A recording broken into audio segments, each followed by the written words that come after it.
I never wanted a wife, but this curvy woman just saved my ranch. The locomotive's whistle cut through the Montana dawn like a knife through butter, and Beatrice Walsh pressed her forehead against the cool window glass, watching her old life disappear into morning mist. At 28, she'd survived things that would have broken lesser women. Her father's gambling debts, her mother's death, 3 years caring for an aunt who never once said thank you. Now squeezed into a dress 2 sizes too small because she'd sold the others to pay for this ticket she was heading toward, a future she'd purchased with the last of her dignity. Mail-order bride. The words tasted like ashes. Next stop, Copper Ridge, the conductor called, his voice cheerful in a way that made Beatrice want to scream.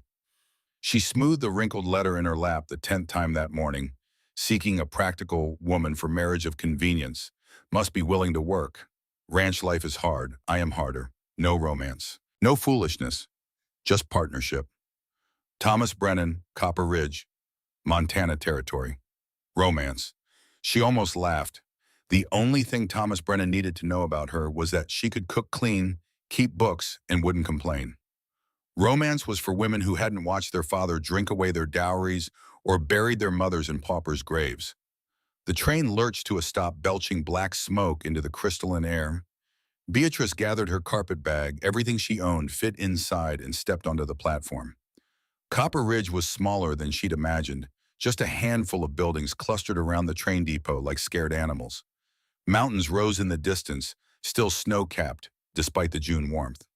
Mrs. Brennan, Beatrice turned. The man approaching wasn't Thomas Brennan she'd seen, a daguerreotype, old and faded, but clear enough. This man was younger, maybe 30, with shoulders that strained against his worn canvas jacket and eyes the color of winter sky. A silver star glinted on his chest. Not yet. Heat crawled up her neck. I'm Beatrice Walsh. I'm here to marry Mr. Brennan. Something flickered across the lawman's face. Pity, I'm Sheriff Cole Dalton. Ma'am, I'm afraid there's been a situation. The world tilted sideways. Thomas Brennan died 3 weeks ago. Heart gave out while he was mending fence. The sheriff's voice gentled. His ranch is being sold for debts. I sent a telegram to the address on your letter, but it came back undeliverable. Beatrice's carpetbag slipped from her fingers. 3 weeks. She'd been on trains for 3 weeks, spending money she didn't have, burning bridges she couldn't rebuild. And it had all been for nothing. I see. Her voice sounded strange, distant. Thank you for telling me, Sheriff. She bent to retrieve her bag, but the world spun. When had she last eaten? Yesterday morning, the day before the platform rushed up to meet her. Strong hands caught her before she hit the ground. Sheriff Dalton's face swam into focus, concern etched into the weathered lines around his eyes. When did you last have a meal? I'm fine. She tried to pull away, but her legs wouldn't cooperate. I just need to. You'll just come with me. His tone left no room for argument. He scooped her up like she weighed nothing, though Beatrice knew better. She'd always been what her aunt called substantial soft curves, where fashionable women had elegant angles. Put me down. I'm too heavy. You're malnourished is what you are. He carried her down the platform toward a small restaurant, shouldering the door open with practiced ease. Molly needs some breakfast here. A woman with steel gray hair and kind eyes took one look at Beatrice and pointed toward a corner booth. Set her down, Cole. I'll get the food. The sheriff deposited Beatrice on the cracked leather seat with surprising gentleness.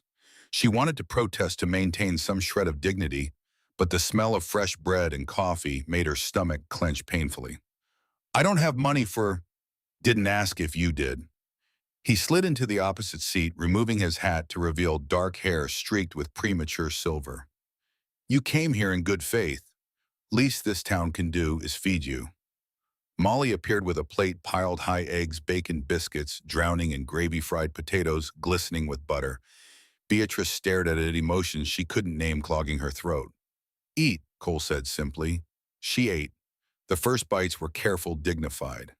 Then hunger took over, and dignity could go to hell. She cleaned the plate in minutes, and Molly brought another. By the third cup of coffee, color had returned to Beatrice's cheeks, and her hands had stopped shaking. Better? Cole asked. Yes, thank you. She met his eyes, forcing herself to face reality. I'll need to find work. Is there a hotel that might need... Hotel burned down 2 months ago. Won't be rebuilt until next spring. He leaned back, studying her with an intensity that should have been uncomfortable, but somehow wasn't. What kind of work can you do? I can cook, clean, keep books, manage a household. I nursed my mother through consumption and my aunt through dropsy. I can read and write, do sums in my head. Pride straightened her spine. I'm not useless, Sheriff, just temporarily without prospects. Cole, he corrected, and I wasn't suggesting you're useless.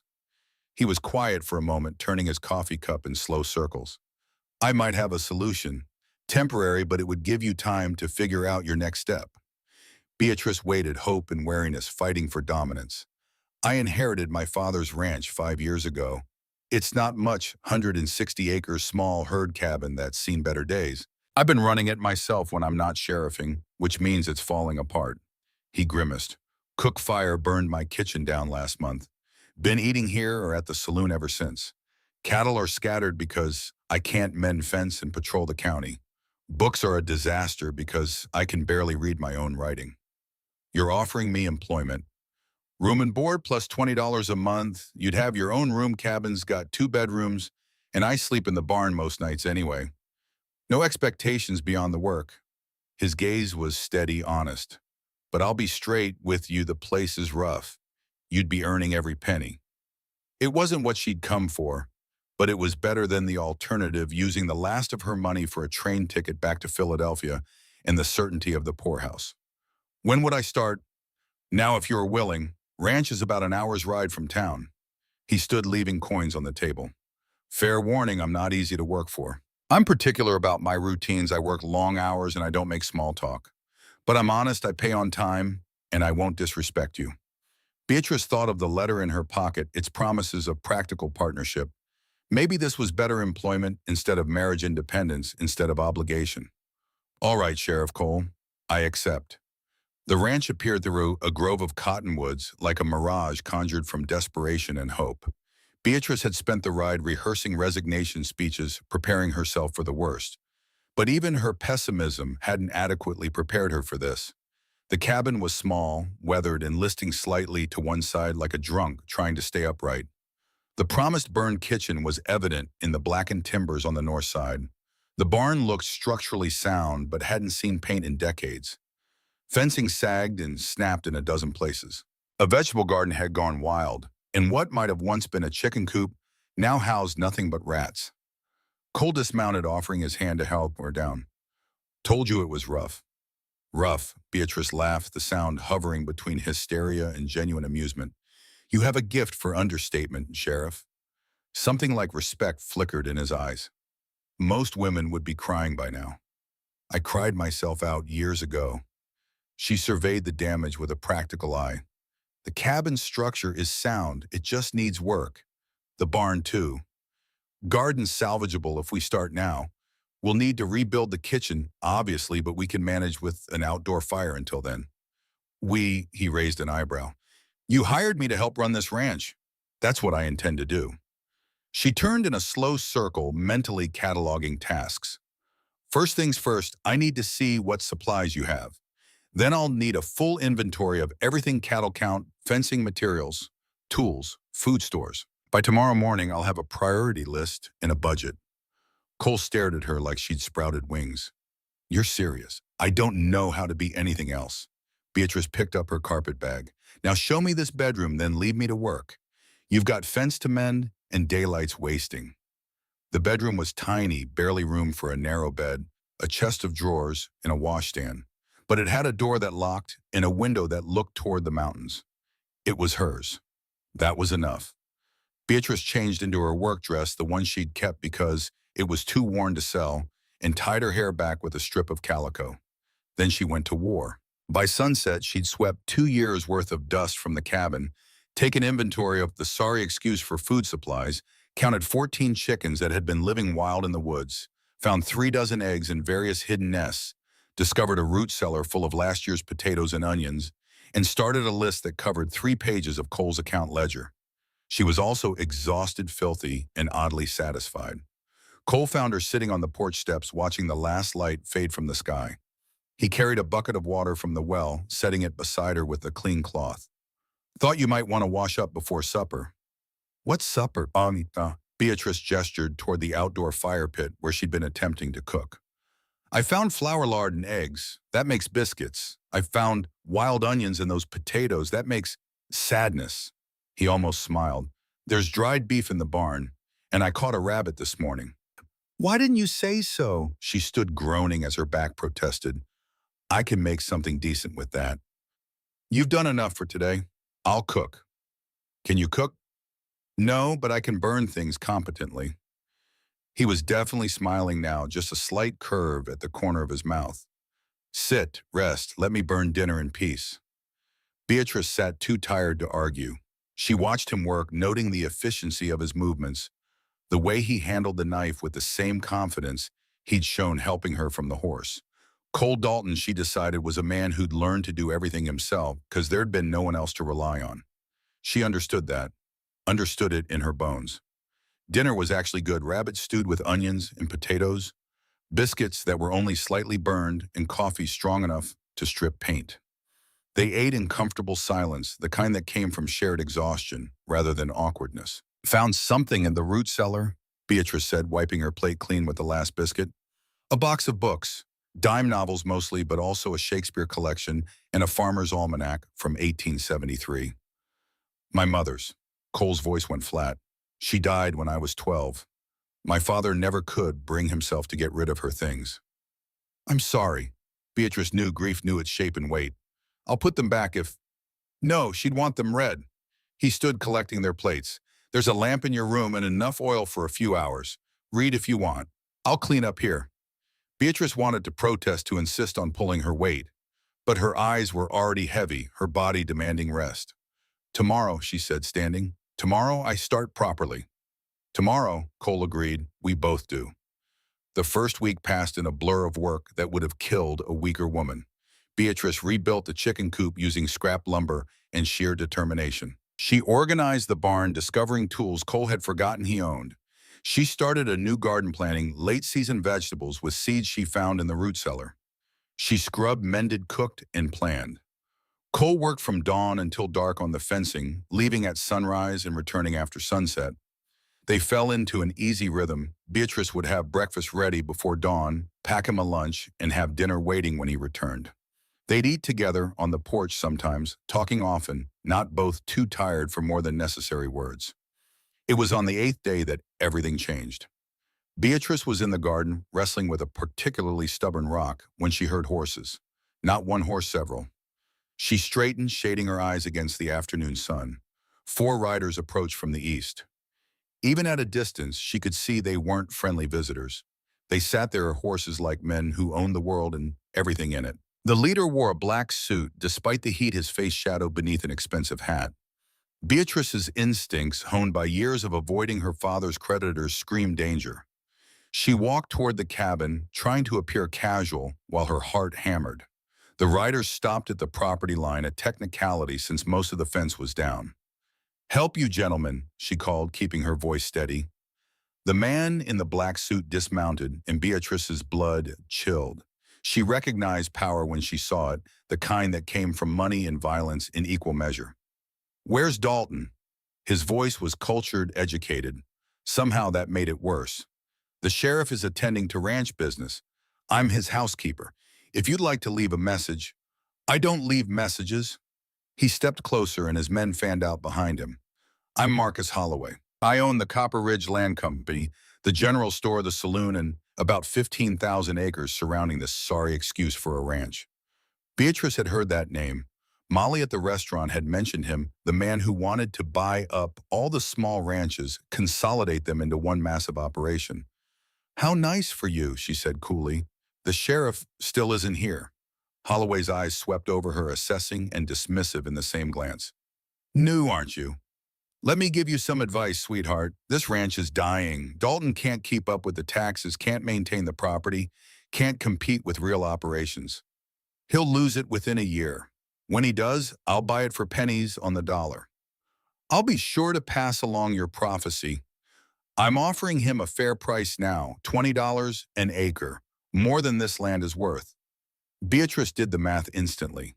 160 acres, that was $3,200 a fortune. But she also understood what Cole hadn't said in words, but showed in every fence post he mended. This ranch was all he had of his father, his mother, his history. The sheriff's not interested in selling. The sheriff, Holloway said, stepping so close she could smell expensive cigars and cheaper whiskey, doesn't have a choice. Water rights are being renegotiated next month. I control the Territorial Commission. Without access to Copper Creek, this ranch is worthless. He turned to leave, then paused. You seem like a smart woman. Don't tie yourself to a sinking ship. When Dalton loses everything, and he will, you'll be out of a mo and a home. Think about that. They rode away in a cloud of dust and menace. Beatrice stood frozen, her mind racing. Water rights. That was the real threat. Land without water in Montana Territory was death. She heard Cole's horse before she saw him. He rode hard from this western pasture, and one look at his face told her he had seen Holloway's men from a distance. What did he want? Cole dismounted in one smooth motion, his hand resting on the rifle in his saddle scabbard. To threaten you mostly. He said something about water rights being renegotiated. Beatrice met his eyes. How much trouble are you in? Cole's jaw tightened. It's nothing you need to worry about. I work here. That makes it my concern. She crossed her arms. Tell me. For a moment, she thought he'd refuse. Then something in him seemed to break, and he gestured toward the porch. They sat, and he told her. The Broken Arrow Ranch had been in his family for 30 years, carved from wilderness by his grandfather. His father had expanded it, made it profitable. But then his mother died, his father lost the will to fight, and Cole had been left trying to hold together a property that required 3 men while working as sheriff to pay the taxes. The water rights issue was recent. Holloway had convinced the Territorial Commission to review all creek access, claiming efficiency and modernization.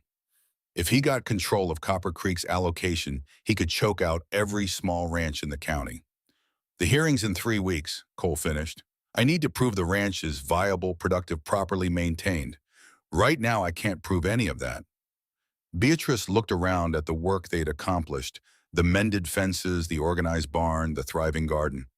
Then she looked at what remained 100 tasks that would take 100 days. Then we have 3 weeks to perform a miracle, she said. Cole stared at her. This isn't your fight. You gave me employment when I had nothing. You've been nothing but decent to me. She stood brushing dirt from her skirt. Besides, I've never backed down from a bully in my life. I'm not starting now. Something shifted in Cole's expression, surprise, gratitude, and something else she couldn't quite name. Why? He asked quietly. You could walk away, find easier work. Beatrice thought about the question, about the real answer beneath the practical reasons. She thought about how Cole had caught her when she fainted, had fed her without judgment, had given her a place that felt almost like home. Because, she said finally, some things are worth fighting for. And I think this ranch might be one of them. They worked by lamplight that night, Beatrice with Cole's ledgers and her notes, Cole with maps and property documents. The kitchen table, salvaged from the burned section and cleaned until it shone, became their war room. The hearing requires 3 things, Beatrice said, tapping her pencil against a list. Proof of productive land use, proof of proper maintenance, and proof of financial viability. I'm failing on all 3 counts. You were failing, past tense. She turned the ledger toward him. I've been through your father's old records. 5 years ago, this ranch ran 80 head of cattle, maintained full fencing, and cleared $3,000 profit. You've got, 30 head now? 32, but half are scattered in the high country. I haven't had time to round them up. We round them up. We mend every inch of fence. We document every improvement. Beatrice's mind raced ahead, seeing possibilities. We need witnesses at the hearing, people who can testify to the ranch's viability. Holloway owns most of the businessmen in town. Most isn't all. She thought of Molly, of the kind way the older woman had fed her. Who in Copper Ridge doesn't owe Holloway, Cole considered. Doc Morrison, he's independently wealthy from family money back east. The blacksmith, Jacob Stone, owns his property outright. And there's Father Miguel at the mission. Holloway tried to buy the church land, but the diocese refused. And then we talk to them. We show them what we're doing here. Beatrice hesitated, then plunged ahead. And we need to show progress fast, which means we need help. Can't afford to hire hands. No, but you could offer something else. She met his eyes. What if we offered a percentage of the next cattle sale to anyone who helps with the roundup? No money up front, but a share of the profits when we sell in the fall. It was risky. If the cattle sale went poorly or if they lost the water rights and had to sell anyway, the helpers would get nothing. But it also meant sharing the risk and the potential reward. People would have to believe we'd succeed, Cole said slowly. Do you believe we can? He looked at her, really looked like he was seeing her for the first time. The soft woman who'd arrived half-starved had become something else over the past week, stronger, sunbrowned, capable. She'd turned his disaster of a ranch into something approaching functional, and she'd done it with intelligence and grit he hadn't expected. Yeah, he said, I'm starting to. The next morning, Beatrice rode into town with Cole. She'd borrowed one of his father's old shirts altered to fit her in a split riding skirt she'd made from curtains. She wasn't much of a rider, but she refused to be left behind. Their first stop was Doc Morrison's office. The doctor was in his 60s, white-haired and sharp-eyed, currently stitching up a ranch hand who'd argued with a barbed wire fence and lost. Sheriff, and this must be the mysterious housekeeper everyone's talking about. Doc Morrison tied off the last stitch with practiced efficiency. You survived your first week at the Broken Arrow. Impressive. Barely, Beatrice admitted. Dr. Morrison, we need your help. They explained the situation while the doctor worked. When they finished, he was quiet for a long moment. Holloway's been trying to run Cole out for years, he said finally. Started the month after Cole's father died. Convenient, that heart attack. Beatrice went cold. You think? I think Marcus Holloway is a man who gets what he wants, and I think Henry Dalton was healthier than most men half his age. Doc Morrison met Cole's eyes. I've never said it outright because I couldn't prove anything. But I've always wondered. Cole's hands clenched into fists. If he killed my father, then we'll need proof, not suspicion. The doctor cleaned his instruments with sharp, angry movements. But we can fight him legally first. I'll testify at the hearing. I'll also spread the word about your profit-sharing offer. Might find you some helpers. Next was Jacob Stone's blacksmith shop. The smith was massive, dark-skinned, with arms like tree trunks and a surprisingly gentle voice. He listened to their proposal while hammering out a horseshoe, the rhythmic clanging, almost meditative. I know Holloway's type, he said finally. My family was enslaved in Georgia before the war. Men like him owned us, thought they owned everything and everyone. He plunged the horseshoe into water, steam hissing. I'll help with the roundup, and I'll make sure you've got the hardware you need for those fences on credit until you sell the cattle. We can't ask you to extend credit, Cole started. You didn't ask, I'm offering. Jacob's smile was fierce. Besides watching Holloway lose will be payment enough. Father Miguel at the mission was older Spanish, with eyes that had seen too much suffering and still held compassion. He listened to their story in the small garden behind the church, his weathered hands gentle on his prayer beads. Holloway offered to restore our mission, he said quietly, in exchange for half the land and control of who we could help. I told him the church serves God, not Mammon. He's been making life difficult ever since delaying supply shipments, spreading rumors. The priest smiled. I would be honored to testify on your behalf, and I will pray for your success. Thank you, Father, Beatrice said. No, my child, thank you. It's good to see someone stand up to that man. It gives the rest of us courage. He blessed them both, his hand warm on Beatrice's forehead. Go with woe, and remember, faith without works is dead, but works without faith are exhausting. You'll need both. They left the mission as the sun reached its zenith. Cole was quiet as they rode toward the general store for supplies they desperately needed and couldn't quite afford. What he said, Cole finally spoke. About faith and works. My mother used to say something similar. She believed God helped those who help themselves. My mother believed God helps those who help each other, Beatrice replied. Maybe they were both right. The general store was their last and most dangerous stop. Holloway owned it, and the manager, a thin, nervous man named Sykes, was his creature through and through. Credit, Sykes laughed, the sound like breaking glass.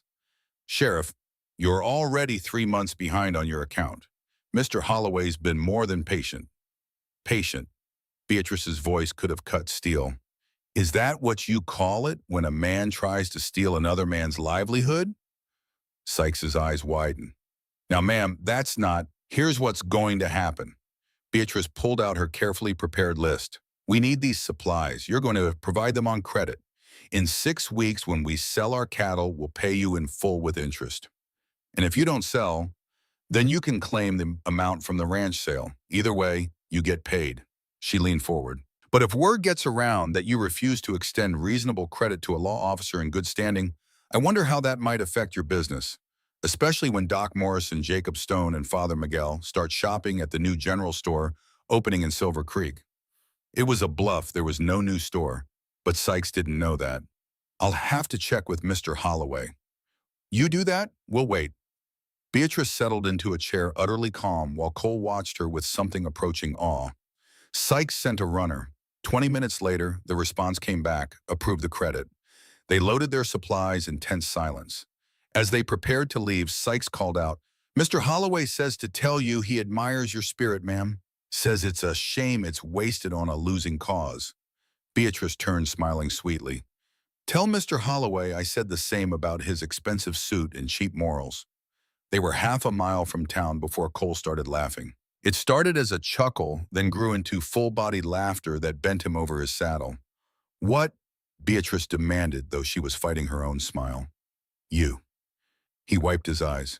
You just faced down Holloway's man without flinching. Bluffed him into giving us credit, then insulted Holloway to his messenger. Was I not supposed to do that? You were magnificent. He said it simply, like stating a fact. Then more quietly, I'm glad you're here, Beatrice. I couldn't do this without you. Something warm unfurled in Beatrice's chest, something she hadn't felt in years, something dangerously close to hope. Well, she said, urging her horse forward, lucky for you I'm not going anywhere. Word spread fast in a small town. By the end of the week, 6 men had shown up at the Broken Arrow, willing to work for a share of the profits. Doc Morrison sent his eldest son, a capable young man named Thomas. Jacob Stone came himself, bringing 2 apprentices. Father Miguel sent Juan and Carlos brothers who worked the mission farm. With Cole, that made 10 men. With Beatrice managing supplies and cooking for the crew, they had the beginnings of a proper operation. The roundup started at dawn on Monday.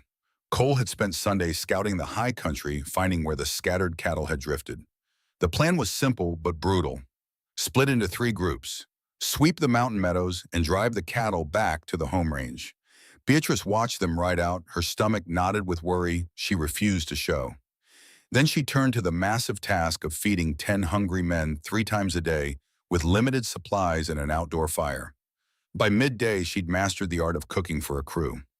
Breakfast was oatmeal, bacon, and coffee strong enough to wake the dead. Lunch, packed in tins and delivered by Carlos's youngest brother, was sandwiches, apples, and cookies. Dinner would be stew biscuits and more coffee. She'd just started preparing dinner when she heard a horse approaching at speed. Cole appeared through the trees, his face grim. Problem? Beatrice asked, already moving toward him. Found the cattle, also found why they scattered. He dismounted stiffly. Someone's been cutting fence systematically, not the weather-damaged, deliberate cuts. Recent ones. Holloway? Probably, can't prove it. Cole's jaw worked. But there's worse. Found 2 dead steers in a ravine. Shot not fallen.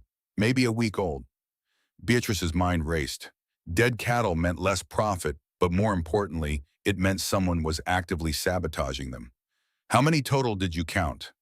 28 alive and healthy, 2 dead. That's 30, missing 2 head. Could they have wandered further? Could have, or could have been rustled. He ran a hand through his hair, frustration evident. I've got Thomas and Juan tracking for strays. The rest are starting the drive back. We'll have most of the herd home by tomorrow night.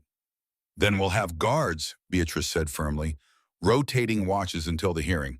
We can't afford to lose more cattle. That night over dinner, they explained the situation to the crew. The mood turned grim, but no one quit.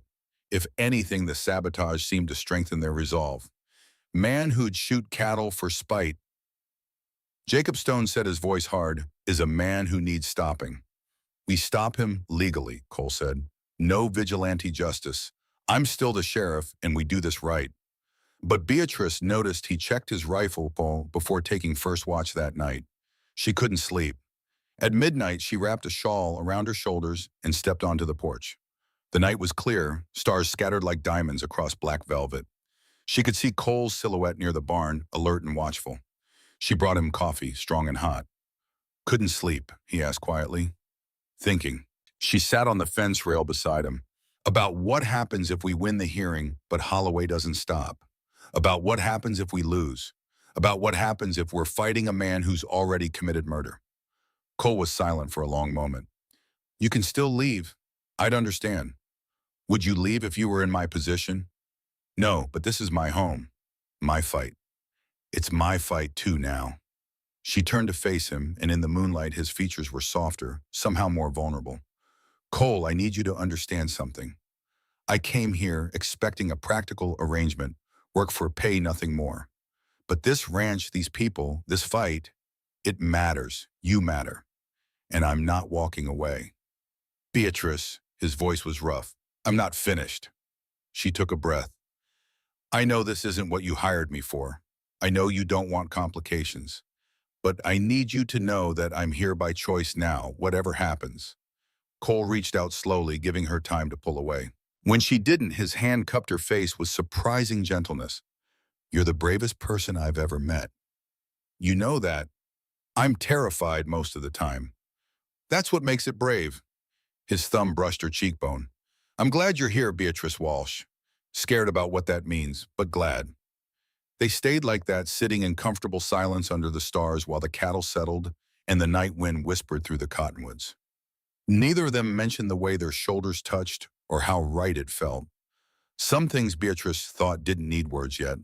The train brought her to marry a dead man. Sheriff Cole Dalton found Beatrice Walsh collapsed on the platform, a mail-order bride with no money, no prospects, and nowhere to go. He needed help saving his failing ranch. She needed a reason to survive. What started as a practical arrangement became something neither expected when they discovered a powerful enemy wanted Cole's land and would kill to get it. Now they're racing against time to prove the ranch is viable before a rigged hearing shuts them down forever. She's fighting with ledgers and determination. He's fighting with fence posts and faith. Together, they're standing up to a man who owns the town and might have murdered Cole's father. But as danger closes in and feelings deepen, they're discovering the hardest battle isn't saving the ranch. It's admitting they're falling for each other. And in 3 weeks, they'll learn if courage and connection are enough to win against power and corruption, or if some fights are meant to break you before they save you. The cattle were home, 28 head healthy and accounted for. Cole had spent 2 days reinforcing every inch of fence while Beatrice maintained a detailed log of every improvement, every expense, every hour of labor. The ranch was transforming from desperate to functional, and that made Marcus Holloway nervous. Nervous men, Beatrice had learned, were dangerous men. It was their 12th night when the trouble came. Beatrice woke to the sound of cattle bellowing, not the usual nighttime sounds, but panic. She threw on her wrapper and ran for the door, meeting Cole already dressed and armed on the porch. "Stay inside," he ordered, his voice hard. Not a chance. She grabbed the shotgun he'd taught her to use just in case and followed him toward the pasture. What they found made her blood run cold. Someone had cut the new fence in 3 places. The cattle were streaming toward the eastern boundary, spooked and scattering. And there, silhouetted against the moonlight, were 2 riders herding the cattle away from the ranch. Rustlers. Cole raised his rifle, fired a warning shot into the air. "Stop right there. This is Sheriff Dalton." The riders wheeled their horses. One of them fired back, not a warning shot. The bullet kicked up dirt 3 feet from where Beatrice stood. "Get down!" Cole shoved her behind a water trough, returning fire. The second rider spurred his horse toward the woods, driving a dozen cattle ahead of him. The first rider covered his retreat, firing twice more before disappearing into the darkness. By the time the crew arrived, wakened by the gunfire, the rustlers were gone, and half the herd was scattered across the mountain again. Cole stood in the ruins of his fence, his face carved from stone. 24 hours. That's all we had them secured. Jacob Stone examined the cut wire. This wasn't random. They knew exactly where to cut for maximum damage. And they came prepared, brought cutters, planned their escape route. "Holloway," Beatrice said flatly. "Can't prove it." Cole's frustration was palpable. Could be any of his men, could be drifters he paid. Without catching them in the act, Then we catch them. Thomas Morrison stepped forward. We set a trap, let word slip that we're moving the cattle to the north pasture tomorrow. Set up an ambush, wait for them to come. That's assuming they come back, Juan pointed out. They'll come back, Beatrice said quietly. Everyone turned to look at her. Holloway wants this ranch to fail before the hearing. He's escalating. First dead cattle, now active rustling. He's getting desperate, which means he'll keep pushing. Cole met her eyes and she saw the calculation there. It's risky. Everything we're doing is risky. She straightened her shoulders. We can't just react anymore. We need to get ahead of him. They spent the rest of the night planning. By dawn, they had a strategy drive, the cattle to the north pasture as announced, but leave enough men hidden around the home pasture to catch anyone who came snooping. Meanwhile, Beatrice would ride to town and file an official complaint with the territorial marshal's office, creating a paper trail, even if they couldn't prove Holloway's involvement. I don't like you going to town alone, Cole said as she prepared to leave. I won't be alone. Carlos is coming with me. She adjusted her hat, a practical felt thing she'd bought with her first week's wages. Besides, Holloway won't try anything in broad daylight in the middle of town. He's not that bold. Isn't he? Cole caught her arm gently. Beatrice, if my father was murdered, if Holloway is capable of that, then we need to be smart, not scared. She covered his hand with hers. I'll be careful, I promise. The ride to town was uneventful. Carlos was a quiet companion, but his presence was comforting. They reached Copper Ridge by mid-morning, and Beatrice went directly to the telegraph office while Carlos waited with the horses. The territorial marshal's office was in Helena, 3 days' ride away. Her telegram was brief and factual. Systematic sabotage and cattle rustling at Broken Arrow Ranch, Copper Ridge. Sheriff Cole Dalton requests investigation. Evidence of organized campaign. The telegraph operator, a young man named Timothy, read it twice. This is serious, ma'am. I know. That's why I'm filing it officially. She paid for the message, then added, and Timothy, if anyone asks what I sent you, tell them. I want Marcus Holloway to know we're not going to let this slide quietly. Timothy's eyes widened. You're not scared of him. I'm terrified of him, but I'm not going to let that stop me. She smiled grimly. Fear is just information. What you do with it is what matters. She was leaving the telegraph office when she saw him. Marcus Holloway stood across the street watching her with the patient intensity of a predator. He was flanked by 2 men she recognized from the night they'd visited the ranch hard cases with guns worn low and eyes that had seen too much violence. Holloway tipped his hat in mock courtesy. Beatrice's heart hammered, but she forced herself to cross the street toward him, not away. Carlos moved to follow, but she waved him back. This conversation needed to happen. Mr. Holloway, I'd say it's a pleasure, but my mother taught me not to lie. His smile was cold. You've got spine, Mrs. Walsh. I respect that. But spine doesn't swab bullets, and it doesn't save failing ranches. It's Miss Walsh, and I'm not here to trade threats with you. No, he gestured toward the telegraph office. Seems like you're here to waste the territorial marshal's time with baseless accusations. So he had someone watching the telegraph office. Good to know. Not baseless. We have evidence of systematic sabotage. And when we catch your men in the act, because we will, you'll be the one answering questions. My men, Holloway's eyebrows rose in exaggerated surprise. Miss Walsh, I run a legitimate business empire. I don't employ rustlers and saboteurs. If someone is targeting the Broken Arrow, perhaps it's because Sheriff Dalton has made enemies in his line of work. Criminals hold grudges, I'm told. It was a clever deflection and they both knew it. Here's what I know, Mr. Holloway. Beatrice stepped closer, pitching her voice low enough that only he could hear. You're used to winning because you fight people who are already broken. But Cole Dalton isn't broken. I'm not broken. And we've got something you'll never have, no matter how many ranches you steal. And what's that? People who'll fight for us without being paid. People who believe in something more than profit. She met his eyes steadily. You can buy land, Mr. Holloway. You can buy politicians and telegraph operators and probably half the people in this town. But you can't buy what we have. And that's why you're going to lose. For just a moment, something flickered across Holloway's face, surprise maybe, or reassessment. Then the cold mask returned. Brave words from a woman who's been in Montana all of 2 weeks. We'll see how brave you feel when winter comes and that ranch still isn't profitable. He turned to leave, then paused. Fair warning, Miss Walsh, I always get what I want. Always. The only question is how much everyone suffers before they accept that. He walked away, his men trailing like shadows. Carlos appeared at her elbow. That was either very brave or very stupid, señorita. Probably both. Beatrice's hands were shaking now that the confrontation was over. Let's get back to the ranch. I need to tell Cole what just happened.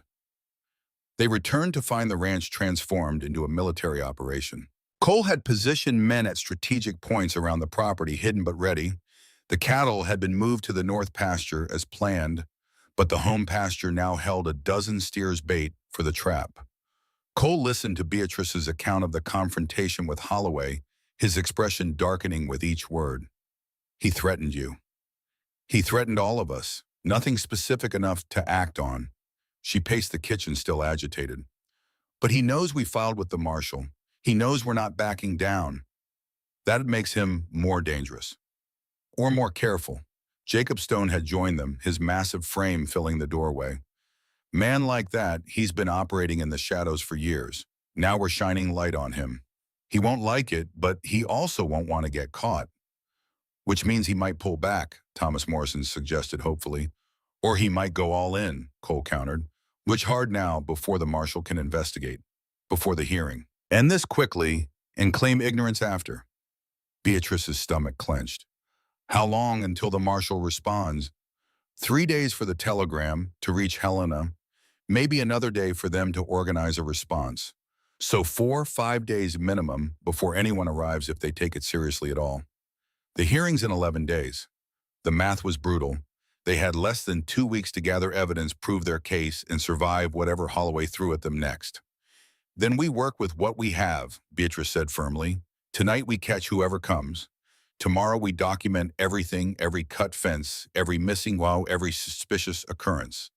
We build a case so solid even a corrupt commission can't ignore it. Cole looked at her with something approaching awe. You really believe we can win this? I believe we don't have a choice except to treat by. She met his eyes. And I believe in you, Cole Dalton. That has to count for something. The night came cold and clear. Beatrice insisted on taking a watch position despite Cole's protests. She was stationed in the barn loft with Carlos both armed and watching the home pasture through the wide doors. The first hours were peaceful. Cattle dozed. Wind whispered through the cottonwoods. The moon rose painting everything in silver and shadow. Then around 2 in the morning, Carlos touched her arm and pointed. 2 riders moving carefully along the eastern fence line. They dismounted, and even from a distance, Beatrice could see the wire cutters gleaming in the moonlight. Carlos slipped away to alert the others. Beatrice kept her eyes on the rustlers, her heart pounding so hard she was sure they'd hear it. The first man started cutting fence. The second moved toward the cattle, probably planning to spook them through the opening. They were professionals, efficient and quiet. They didn't see Cole and Jacob until it was too late. Don't move, drop the cutters. Cole's voice rang out with absolute authority. The rustlers froze. For a moment, Beatrice thought they'd surrender. Then the one with the wire cutters went for his gun. Everything happened too fast.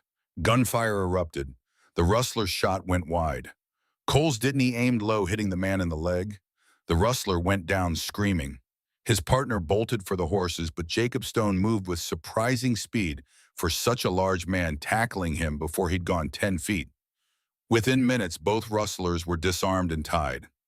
Cole's legs showed had been precise, painful, but not life-threatening. Juan had medical training from his time with the mission. He bound the wound while Cole questioned the prisoners. Names, Cole demanded every inch, the lawman now. The wounded one spat blood.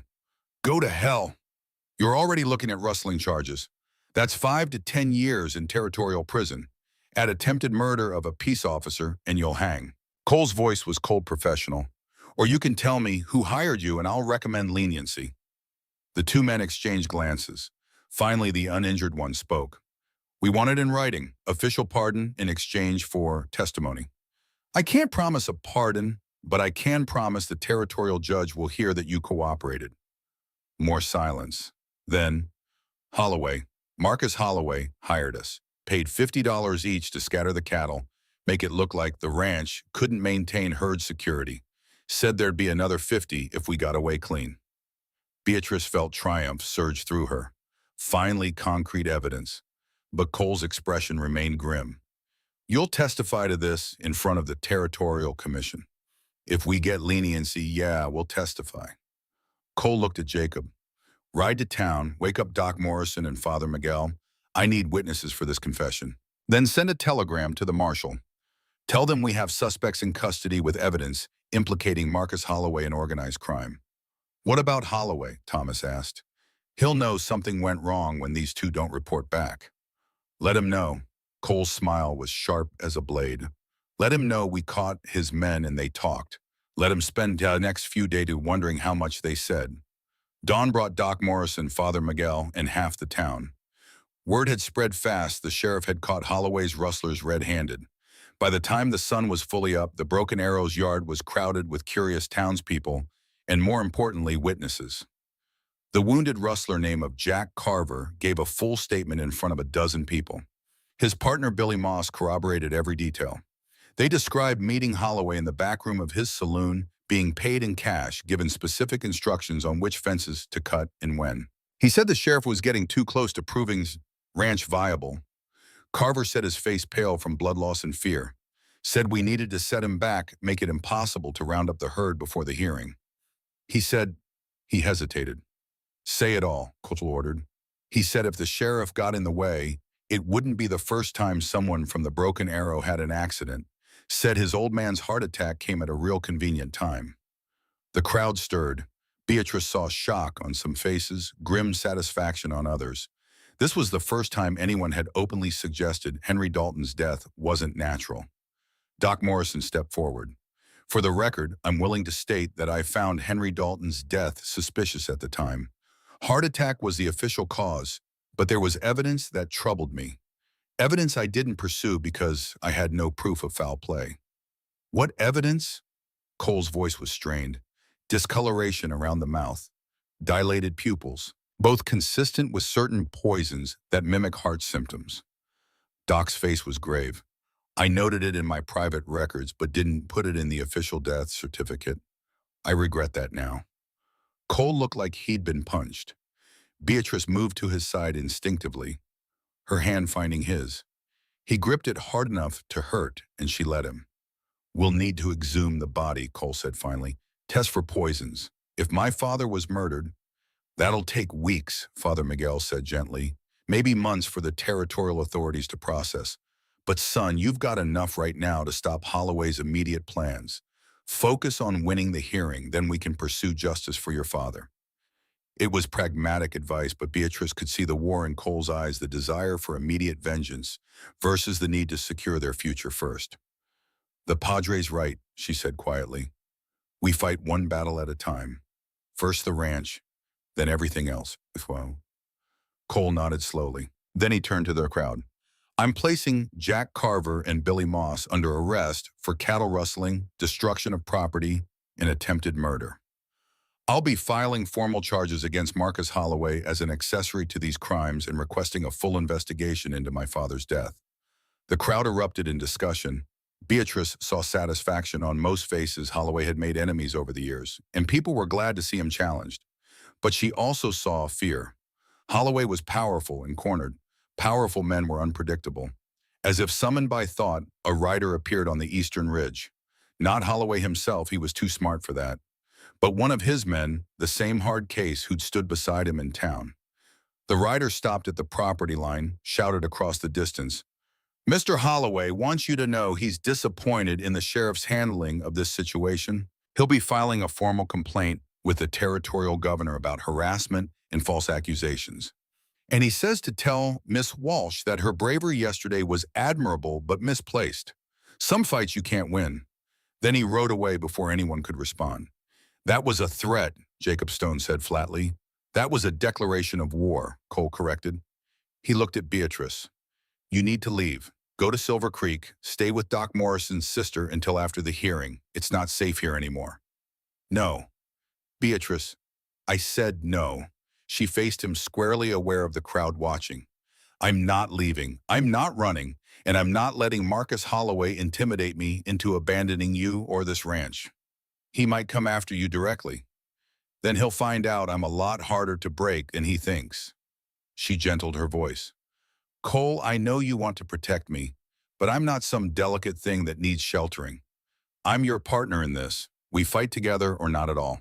Something passed between them, understanding respect, and beneath it, the growing current of feelings neither had fully acknowledged yet. Together, Coimbra agreed finally, but we're doubling the watches, and nobody goes anywhere alone.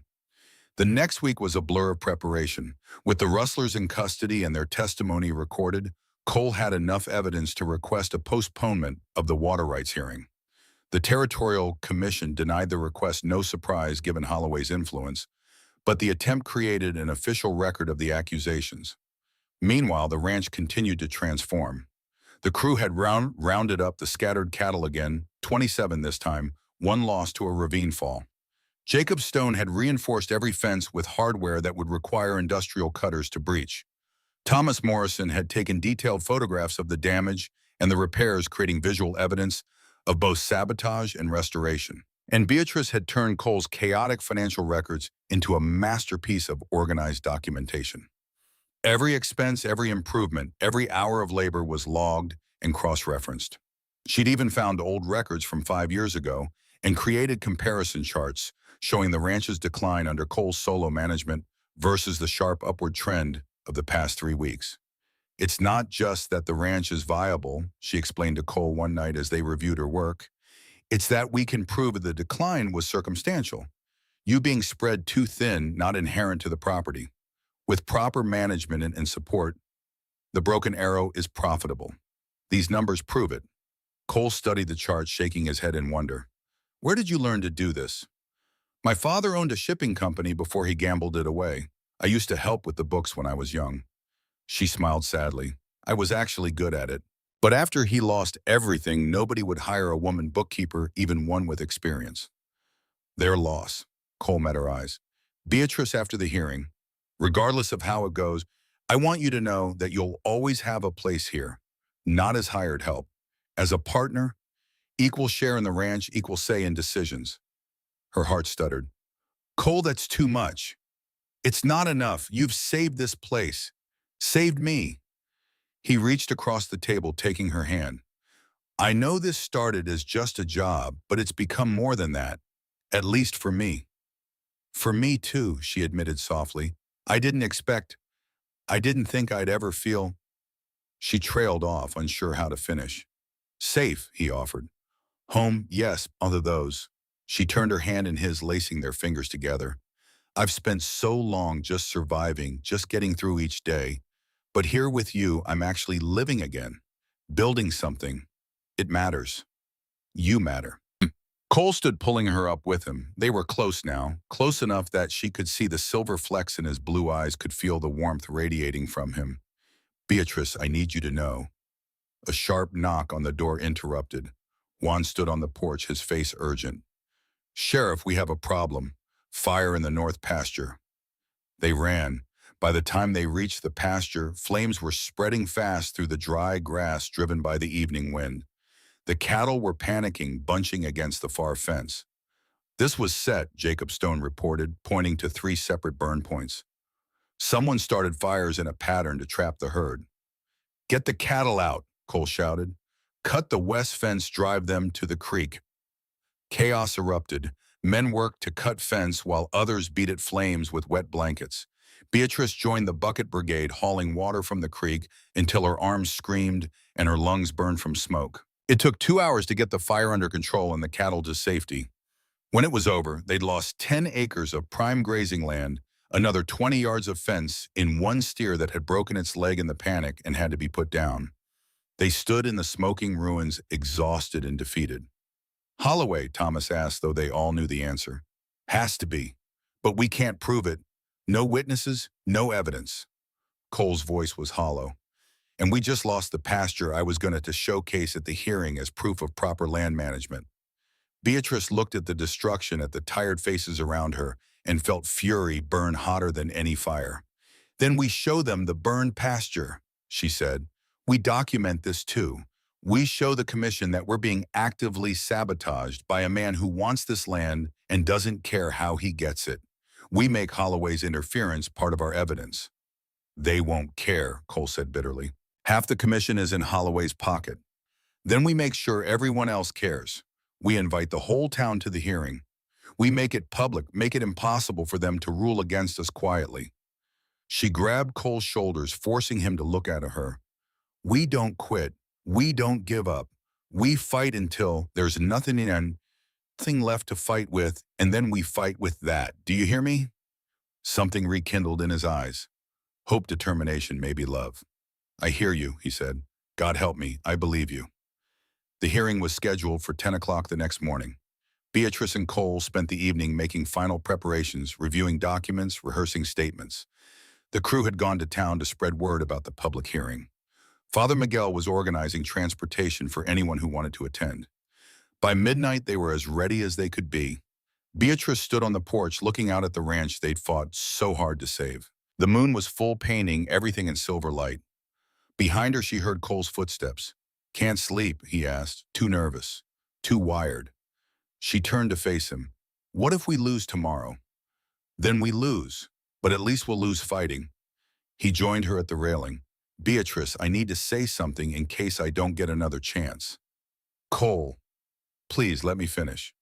He took a breath. I was dead before you came here. Not literally, but in every way that mattered. I was going through motions, waiting for the inevitable. Then you showed up, this fierce, brilliant, beautiful woman who refused to quit, even when quitting made sense. You made me remember why this ranch mattered, why anything mattered. Beatrice's eyes burned with unshed tears. These past 3 weeks, Cole continued, have been the best of my life, not despite the danger in the work, but because of who I was facing it with. And tomorrow, regardless of what happens with the hearing, I need you to know that She kissed him. It wasn't planned, wasn't calculated. She simply couldn't stand another second of not knowing what his lips felt like against hers. He froze for a heartbeat, then kissed her back with a hunger that stole her breath. When they finally broke apart, both breathing hard, Cole rested his forehead against hers. I love you, he said simply. I probably have since the day you threatened Sykes at the general store. Maybe before. I love you too. The words came easy, natural. I didn't think I'd ever say that to anyone. Didn't think I deserved it. But you make me believe in second chances. We're both getting second chances. He cupped her face in his hands. Win or lose tomorrow, I want a future with you. As partners, as equals, as husband and wife. She suggested, her heart pounding. Is that what you want? Yes. No hesitation. Yes, that's exactly what I want. They kissed again, slower this time, sweeter. When they finally went inside, they sat together on the worn sofa, Beatrice tucked against Cole's side, his arm around her shoulders. Tell me about your mother, she said softly. So he did. He told her about a woman who'd loved books and wildflowers, who'd made this cabin a home, who'd believed in fighting for what mattered even when the fight seemed impossible. She would have liked you, Cole said. Would have said you had spine and spirit. Those were her highest compliments. I wish I could have met her. Me too. He pressed a kiss to her hair. But I think she'd be happy knowing I'm not alone anymore, knowing this place has someone who loves it as much as I do. They stayed like that until dawn, talking about futures they might have, dreams they might build. Neither mentioned what would happen if they lost the hearing. Some possibilities were too painful to speak aloud. The Territorial Commission hearing room was packed. Every seat filled, people standing along the walls, more crowded in the hallway outside. Beatrice had never seen so many people in one place in Copper Ridge. It seemed like the entire county had shown up. Good. Let them witness whatever happened here. The commission consisted of 5 men seated behind a long table at the front of the room. Beatrice recognized the chairman, Silas Hartwell, from Cole's descriptions, a thin man with calculating eyes, who owned the land office in Silver Creek. 2 of the other commissioners were ranchers. One was a banker, and the last was a railroad investor. Marcus Holloway sat in the front row, perfectly composed in an expensive suit, flanked by 2 lawyers who'd arrived on yesterday's train from Helena. Cole sat at a separate table with Beatrice, their carefully organized evidence stacked before them. He wore his sheriff's badge, and his father's best suit altered to fit him. Beatrice wore her new dress, dark blue calico, bought with her first month's wages, proper and professional. Chairman Hartwell banged his gavel. This hearing will come to order. We're here to review water rights allocations for Copper Creek and surrounding tributaries. First order of business, the petition by the Copper Ridge Land Company to consolidate and redistribute water access for improved efficiency and economic development. Holloway's lawyer stood. Gentlemen of the commission, my client's proposal is simple and beneficial to all parties. The current water rights system is antiquated with multiple small operations drawing from Copper Creek in an uncoordinated manner. This leads to waste and inefficiency and prevents larger-scale agricultural development that could benefit the entire region. He presented charts showing potential economic growth, infrastructure improvements, job creation, all contingent on consolidating water rights under Holloway's management. It was a compelling presentation. Too compelling. Under my client's proposal, the lawyer continued, smaller ranchers would be compensated fairly for ceding direct water access. They'd then purchase water through the land company at regulated rates, ensuring reliable supply and professional management. Meaning they'd be entirely dependent on Holloway for survival. Beatrice whispered to Cole. Objection. Cole stood. This proposal amounts to a monopoly that would give Marcus Holloway complete control over every ranch in the county. Sheriff Dalton doesn't have standing to object, Hartwell said dismissively. This is a water rights hearing, not a criminal proceeding. Then I'd like to present evidence relevant to the Broken Arrow Ranch's water needs and our ability to maintain productive use of our current allocation. Hartwell looked annoyed but gestured for Cole to proceed. Cole methodically presented their case. He showed the before and after photographs of the ranch 3 weeks ago versus now. He presented Beatrice's meticulously organized financial records demonstrating profitability potential. He called witnesses. Doc Morrison testified to the ranch's historical productivity. Jacob Stone described the recent improvements. Father Miguel spoke about the importance of maintaining independent family ranches versus corporate consolidation.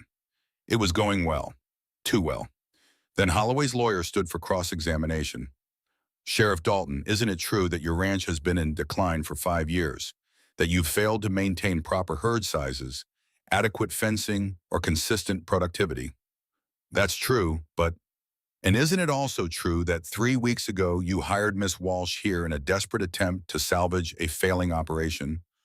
I hired Miss Walsh because I recognized her capabilities. Capabilities.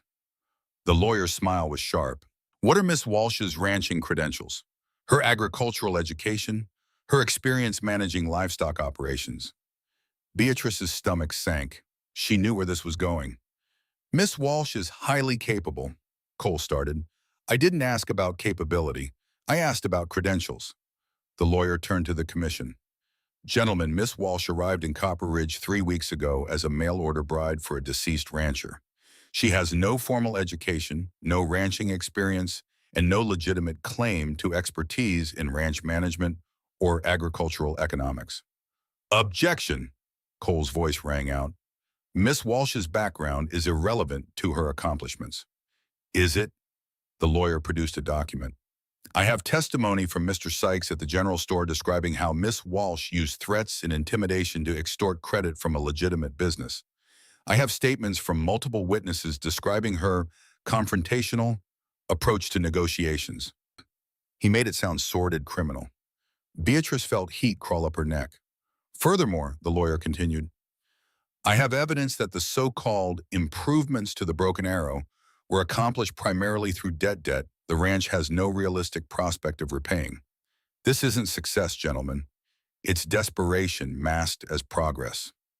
Cole tried to counter, but the lawyer kept pushing. He questioned every witness, implying that Doc Morrison was biased, that Jacob Stone had financial motives for supporting the ranch, that Father Miguel was naive about business realities. Then he dropped the real bomb. Regarding the allegations of sabotage and rustling, yes, 2 men were arrested on the Broken Arrow property. But there's no evidence whatsoever connecting Marcus Holloway to their actions. In fact, we have counter-testimony.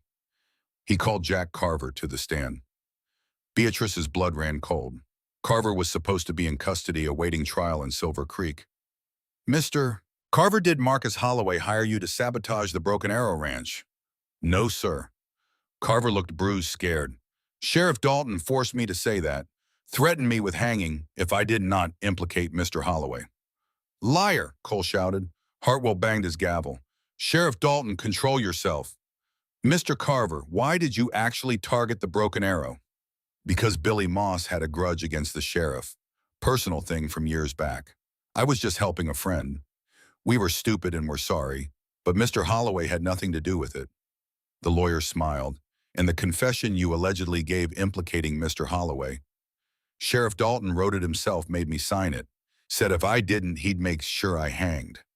It was a complete fabrication. Beatrice had been there, had watched Carver give his voluntary statement in front of witnesses. But without Billy Moss to corroborate, and where was Moss, it became he said, she said. Mr. Carver was released into Mr. Holloway's recognizance pending trial, the lawyer explained smoothly, as a gesture of goodwill and faith in the legal process. You paid his bail, Cole said flatly, and coached him to lie.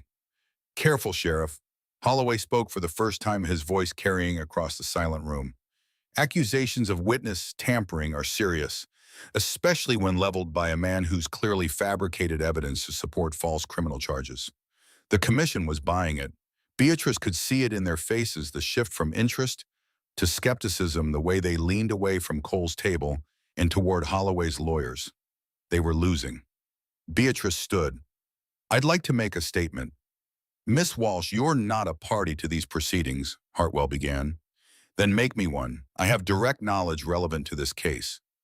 Cole grabbed her hand under the table, squeezed in warning. She squeezed back. Trust me. Very well. Be brief. Beatrice walked to the front of the room, facing the commission directly. Her hands were shaking, but she clasped them in front of her and spoke clearly. My name is Beatrice Walsh.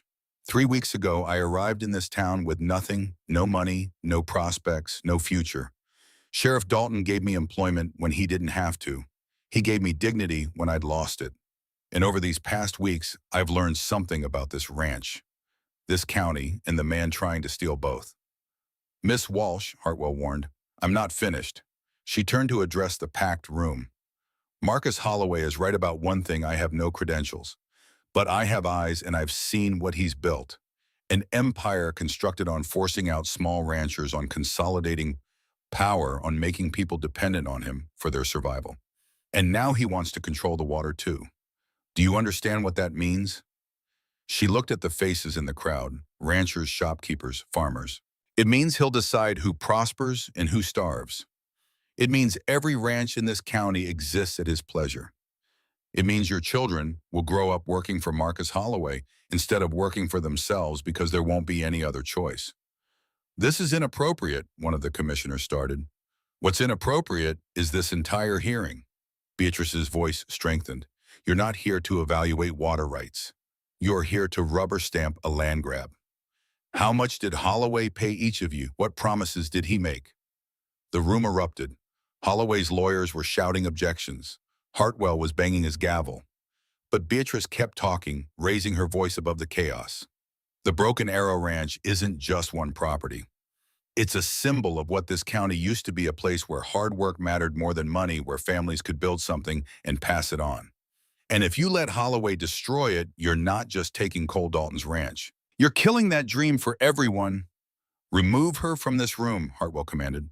2 men moved toward Beatrice, but Cole stepped between them. Touch her and I'll arrest you for assaulting a witness. You have no authority here, Dalton. I'm still the sheriff of this county, and this hearing is a fraud. The room devolved into chaos. People were shouting, arguing. Someone threw a punch. Then Doc Morrison's voice cut through the noise. Enough. The doctor stood, and something in his bearing commanded attention. Slowly, the room quieted. Silas Hartwell, I've known you for 20 years. You're a businessman, not a bad man, but you're about to make a decision that will haunt you. Doc Morrison's voice was steady, certain. Before you vote, I want you to know something. I examined Henry Dalton after his death, and I believe he was murdered. Gasps rippled through the crowd. I didn't report it because I couldn't prove it. But I've had 5 years to think about that decision, and I was wrong. So I'm stating it publicly now. Henry Dalton showed signs of poisoning, and the man who benefited most from his death is sitting right there. He pointed at Holloway. Holloway stood slowly. That's slander. I'll see you ruined. Try it. I have nothing to lose and a conscience to clear. Doc Morrison looked at the commission. You want to give water rights to a murderer, fine, but do it knowing the whole town is watching. Knowing we'll remember who you sided with when the truth comes out.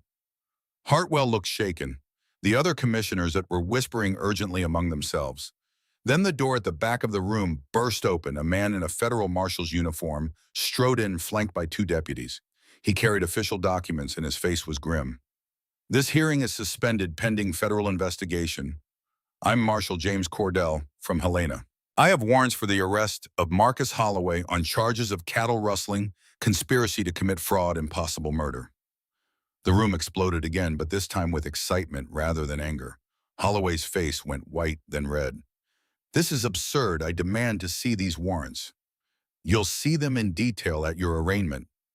Marshal Cordell nodded to his deputies, who moved toward Holloway. Billy Moss is currently in federal custody. He gave testimony in exchange for leniency testimony that directly implicates you in multiple crimes spanning the past 5 years. Moss had flipped. They'd gotten to him before Holloway could silence him. Holloway lunged toward the exit, but Jacob Stone stepped into his path. The big blacksmith didn't even have to do anything, just stood there immovable while the deputies caught up.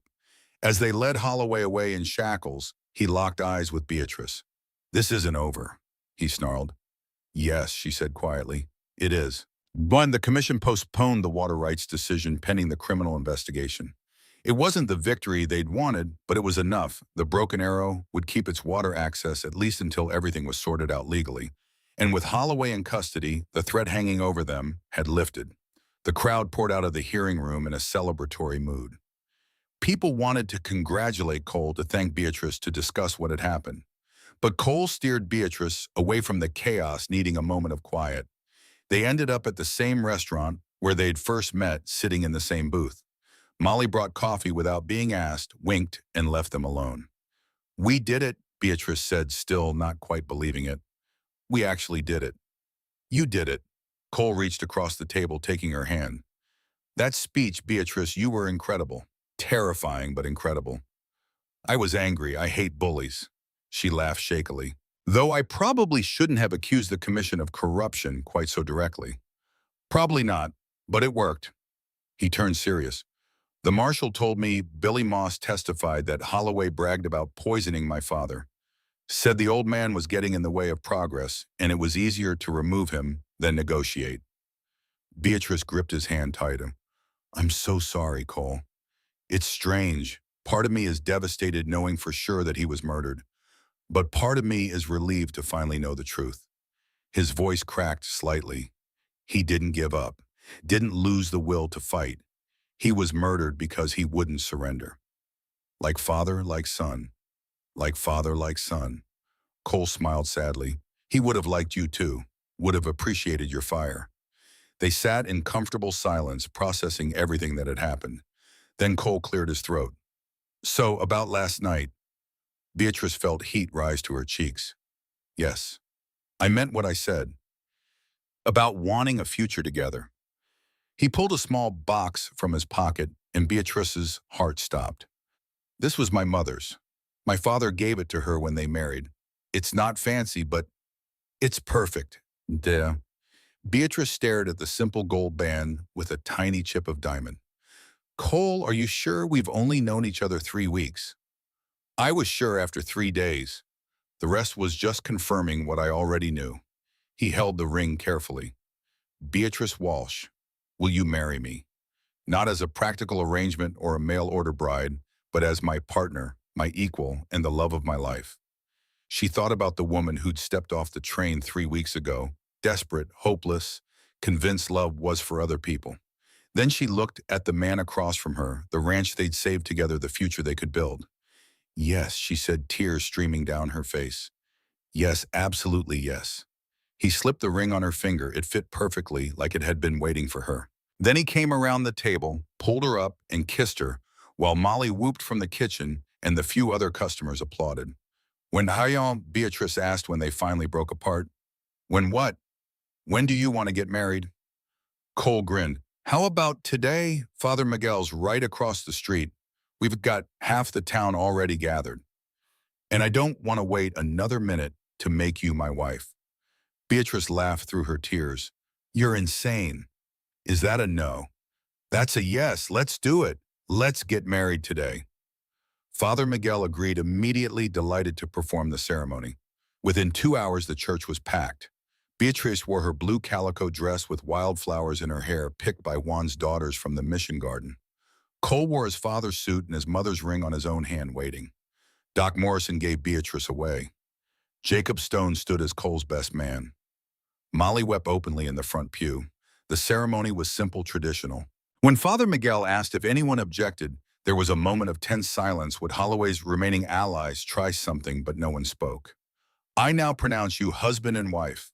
Cole, you may kiss your bride." He did thoroughly while the congregation cheered. They emerged from the church into late afternoon sunshine. The crew from the ranch was waiting with a wagon decorated with ribbons. Someone had organized a celebration at the saloon, ironically, one of Holloway's properties now being managed by the town council, pending legal resolution. The party lasted until midnight. People drank, danced, told stories. Thomas Morrison played fiddle while Carlos sang Spanish love songs. Doc Morrison gave a rambling toast about true love and second chances that had half the room crying. Beatrice danced with Cole, with Jacob, with Father Miguel, with every man present. Her feet hurt, her face ached from smiling, and she'd never been happier in her life. Finally, as the moon rose high and full, Cole swept her up in his arms. "Time to go home, Mrs. Dalton." The ride back to the ranch was quiet, peaceful. They sat together on the wagon seat, Beatrice tucked against Cole's side, both too content for words. The broken arrow looked different in the moonlight, no longer a desperate place, barely holding on, but a home. Their home. Cole carried Beatrice over the threshold, a tradition she'd never expected to experience. He set her down gently in the main room, lit by a single lamp they'd left burning. "I should warn you," he said, suddenly nervous, "I'm not very good at this. At talking about feelings, at knowing what to say." She kissed him quiet. "Then don't talk. Just show me." He did. Beatrice woke to sunlight streaming through the bedroom window and Cole's arm heavy across her waist. She lay still, savoring the moment, the warmth, the safety, the absolute rightness of being here. "You're awake," Cole murmured against her neck. "How did you know?" "Your breathing changed." He pulled her closer. "We could stay in bed all day. Newlywed privilege." "We could," she turned to face him. "Or we could get up and start planning the rest of our lives. Always practical." "Someone has to be." She kissed him softly. "Though I'm learning to appreciate moments too." They eventually rose dressed and went about morning chores together. It felt natural, comfortable, the kind of partnership that would sustain them through harder times ahead. Because there would be harder times.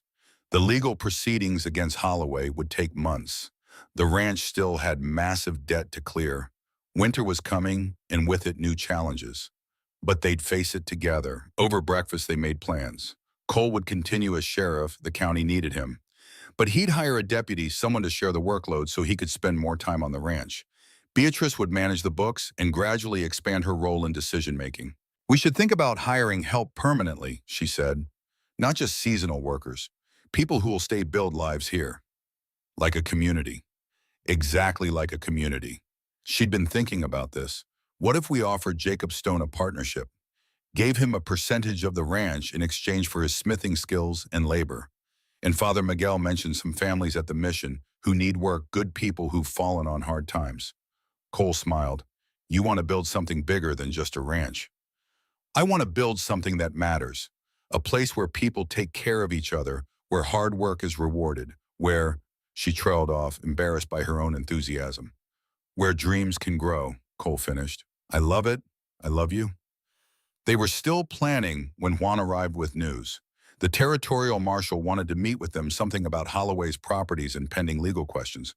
Marshal Cordell met them at the sheriff's office. He was a practical man, efficient and direct. "Holloway's assets are being seized pending trial and restitution claims. That includes the saloon, the general store, several ranches he'd acquired through, let's say, questionable means." Cordell consulted his notes. "There's also the matter of water rights.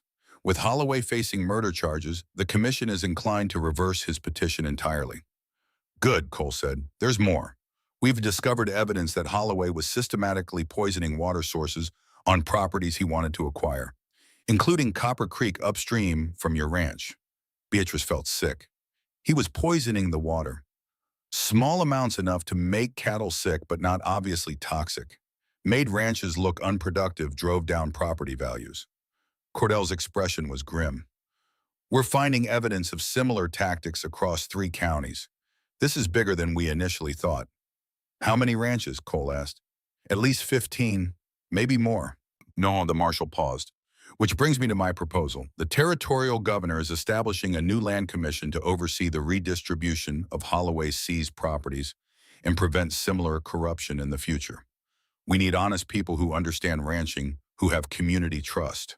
I'm recommending you for the commission, Sheriff Dalton. Cole looked stunned. I'm not a politician. Exactly why we want you. This isn't about politics. It's about justice. Cordell stood. Think about it. We'd need an answer within the month. After the marshal left, Beatrice and Cole sat in silence, processing the magnitude of what they'd uncovered. 15 ranches, Cole said finally. 15 families Holloway destroyed. 15 families who might get their land back, who might get justice. Beatrice took his hand. You should do it. Join the commission. It would mean time away from the ranch, travel to Helena for meetings, and it would mean making sure no one else has to fight the battle we just fought. It would mean something, Cole. He looked at her, this woman who challenged him, supported him, loved him. What do you think we should do? The fact that he asked, that he made it a shared decision, meant everything. I think we should say yes. I think we should use what we've learned to help others. And I think, she smiled, I think your parents would be proud. 6 months later. Winter had come to Montana, covering the Broken Arrow in pristine white. Beatrice stood on the porch wrapped in a wool shawl, watching smoke rise from the new bunkhouse where Jacob and his family lived. So much had changed in 6 months. The ranch was thriving, 40 head of cattle, all healthy, all accounted for. Jacob Stone had become a full partner, his blacksmith skills invaluable for the expanding operation. 2 families from Father Miguel's mission had taken up residence in cabins they'd built on the far meadow, working shares of the land in exchange for a percentage of profits. The Broken Arrow wasn't just a ranch anymore. It was a community, just as Beatrice had envisioned. Cole had accepted the commission appointment. Once a month, he traveled to Helena for meetings. The work was slow, bureaucratic, frustrating, but important. They'd already returned 3 seized ranches to their original owners and were investigating 6 more cases of suspected land fraud. Holloway's trial was scheduled for spring. Billy Moss and Jack Carver had both testified against him in preliminary hearings. The evidence was overwhelming: murder, fraud, conspiracy, environmental crimes. Holloway would hang or spend the rest of his life in territorial prison. Justice, finally. Beatrice heard footsteps and turned to find Cole approaching with 2 cups of coffee. He'd been in the barn checking on a pregnant mare. How's Daisy? She asked, accepting the coffee gratefully. Restless? Probably the week before she foals. He wrapped an arm around her waist. You should come inside. It's freezing out here. In a minute, I'm thinking about everything. How different life is now compared to 6 months ago. She leaned into his warmth. I was so lost then. So convinced I'd never have anything good. And now I have everything I never knew I wanted. She turned in his arms, smiled up at him. A home, a purpose, a partner, a family. About that family. Cole's hand moved to rest on her still flat stomach. Are you sure? Dr. Morrison confirmed it yesterday. We're having a baby due in July. His expression cycled through shock, joy, terror, and back to joy. We're having a baby. We're going to be parents. Terrifying, isn't it? Terrifying, he agreed, and perfect. He kissed her soft and reverent. My mother would have loved this. Would have loved you, loved being a grandmother. Tell me about her again, Beatrice requested. It had become a ritual, Cole sharing memories of his parents, keeping them alive through stories. They went inside, settled by the fire. Cole told her about his mother's garden, his father's terrible singing voice, the Christmas they'd gotten snowed in and survived on preserved food and creativity. Later, as they prepared for bed, Beatrice caught sight of herself in the mirror. She looked different than the desperate woman who'd arrived 6 months ago, stronger, healthier content. Her body had filled out with regular meals and hard work. Her face had lost its gaunt angles. She looked like someone who belonged here. "What are you thinking?" Cole asked, coming up behind her. "That I'm happy, genuinely, completely happy." She met his eyes in the mirror. "Thank you for that, for giving me a chance when you didn't have to, for seeing something in me I couldn't see myself. Thank you for saving my ranch, my life, me." He rested his chin on her shoulder. "We saved each other, Beatrice. That's how this works." They climbed into bed together, fitting easily into familiar positions. Outside, snow fell soft and steady, blanketing the world in quiet peace. "Cole," Beatrice said into the darkness. I was thinking, what if we name the baby after your mother if it's a girl?" She felt him smile against her neck. "She'd like that. What was her name at Bathrin's home?" "Catherine Rose." "Catherine Rose Dalton." Beatrice tested the name. "It's beautiful." She was beautiful, inside and out. Cole's arms tightened around her. "Just like you." They drifted toward sleep, content and safe. The Broken Arrow Ranch was quiet, peaceful home. Tomorrow would bring new challenges. There were always new challenges. But tonight they had this warmth, love, and the promise of a future built on courage, partnership, and the unbreakable bond between two people who'd found each other when both needed saving. Outside, the wind whispered through the cottonwoods, carrying stories of the past and promises of the future. And on the Broken Arrow Ranch, two hearts beat in sync, building dreams from the ashes of despair. Some love stories start with grand gestures and perfect moments. This one started with desperation, hard work, and two broken people learning to be whole together. And that, Beatrice thought as sleep finally claimed her, made it the best kind of story of all. 5 years later, the Broken Arrow Ranch, sprawled across 400 acres now encompassing the properties of two neighboring ranches, whose owners had retired and sold to Cole and Beatrice at fair prices. The original cabin had been expanded into a proper house with a wide porch and enough bedrooms for their growing family. Catherine Rose Dalton, age 4, chased chickens through the yard, while her younger brother Henry James, age 2, toddled after her. Beatrice watched from the kitchen window, one hand resting on her pregnant belly, baby number 3, due in autumn. The ranch supported 3 partner families now, plus seasonal workers who returned year after year. Jacob Stone's blacksmith shop did business across the county. The Mission families had prospered, their children attending the new school that Beatrice had helped establish in Copper Ridge. Cole's work with the Land Commission had expanded. He'd been appointed territorial land agent, investigating fraud and corruption across Montana. It kept him busy, but he always made time for family, for the ranch, for the life they'd built together.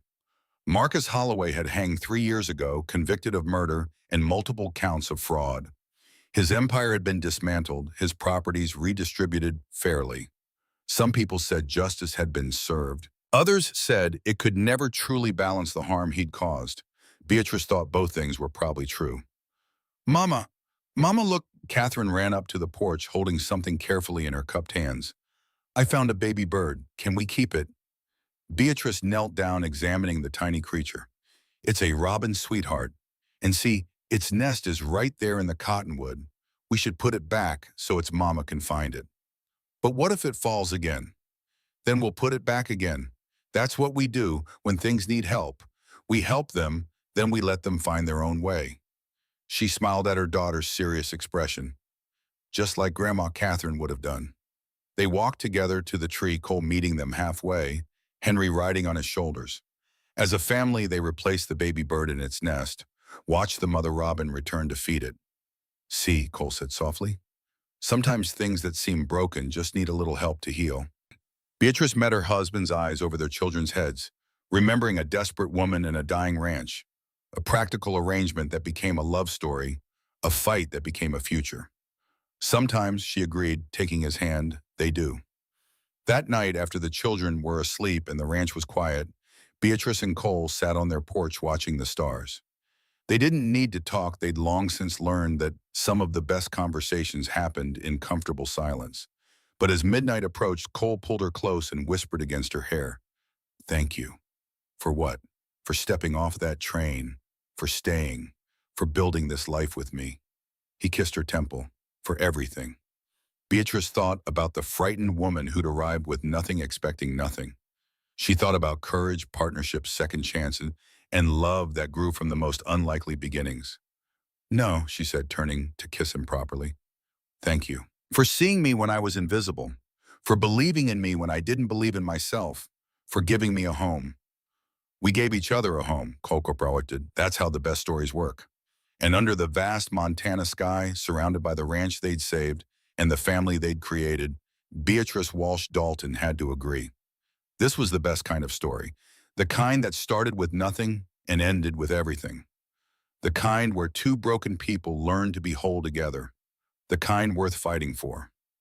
If you love Cole and Beatrice's journey from desperation to devotion, please hit that like button and subscribe for more Western romance stories about strong women, determined men, and the power of second chances. Their fight against corruption and their slow burn love shows that sometimes the best partnerships start with practical arrangements and grow into something extraordinary. Drop a comment telling me what you love most. Was it Beatrice's courage standing up to Holloway Cole's unwavering integrity, or the way they built a community together? Thanks for watching, and I'll see you in the next story where another unexpected bride finds her frontier happily ever after.